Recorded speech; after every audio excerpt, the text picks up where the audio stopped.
नरसटपुर road में रहते हैं, एक कमरे में रहते हैं। उसी एक कमरे में मेरी माँ रहती थी, उसी एक कमरे में मैं रहता हूँ। बाकी जो एक एक बार के जीते हुए लोग हैं वो तो कॉलोनी काट रहे हैं पीलीभीत में। वे तो आधे पीलीभीत कह रहे, मैं सही कह रहा हूँ मैं गलत कह रहा हूँ? अब मैं तो नहीं काट रहा भाई, मैं तो किसी के हाथ जमीन पे हाथ डाल नहीं रहा, क्योंकि मैं एक चीज जानता हूं कि पैसे कमाने की चीज नहीं है, इज्जत कमाने की चीज। इज्जत एक ऐसी चीज है जो आप अपने बच्चों को छोड़ते हो।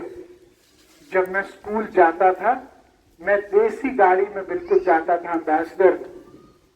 लोग, बहुत सारे लोग थे, नेता के बच्चे, बड़े, कोई मर्सिडीज में जाता था, कोई BMW में जाता था। एक दिन मैंने अपनी माँ से बोला, मैंने कहा माँ, मैं क्यों नहीं बड़ी गाड़ी में जाता हूँ, मैं क्यों एक टूटी फूटी एम्बेसडर में जा रहा हूँ? मेरी माँ ने कहा, बेटा ये लोग पता है तुम्हारे पीठ पीछे क्या कहते हैं? ये ईमानदार माँ बाप का लड़का। ये बाकी सब के बारे में क्या कहते हैं मैं तुमको ना बोलना चाहती हूँ और ना तुम सुनना चाहती। तो ये मेरे लिए गौरव की बात है। मेरी माँ ने मुझे कहा कि तुम्हारे पिताजी ने मारुति गाड़ी बनाई इस देश के लिए, और जापानी सरकार ने कहा हम उस समय 5,000 करोड़ रुपए देंगे, हमको एक गाड़ी दे दो। तुम्हारे पिताजी ने देश के नाम वो गाड़ी की कंपनी कर, आज वो 1 लाख करोड़ की कंपनी। अब पता मेरे पास कितने शेयर हैं उसमें?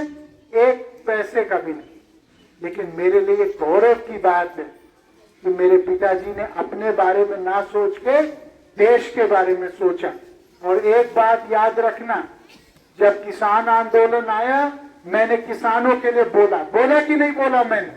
और कोई नहीं बोला, केवल मैंने बोला किसानों के सम्मान में। क्या दंडिया भगत में किसान नहीं है? क्या काश्तकार नहीं है? सारे ही काश्तकार बैठे हैं यहाँ। मैंने सोचा 500 काश्तकारों के जीवन की कीमत नहीं है, तो वरुण गांधी की राजनीति की भी कोई कीमत नहीं होनी चाहिए। लेकिन याद रखना कि एक ऐसा ही आदमी आपके मान सम्मान की रक्षा करेगा जो ईमानदार हो, जिसके अंदर हिम्मत हो, और जो आपके सम्मान को अपने सम्मान से जोड़े। हमारा पीलीभीत से आम रिश्ता नहीं है। जब आप दूर दराज जाते हो धर्म के लिए, कर्म के लिए, किसी काम के लिए, और आप कहते हो हम पीलीभीत के हैं, तो क्या लोग आपको नहीं कहते अरे वो मेनका गांधी, वरुण गांधी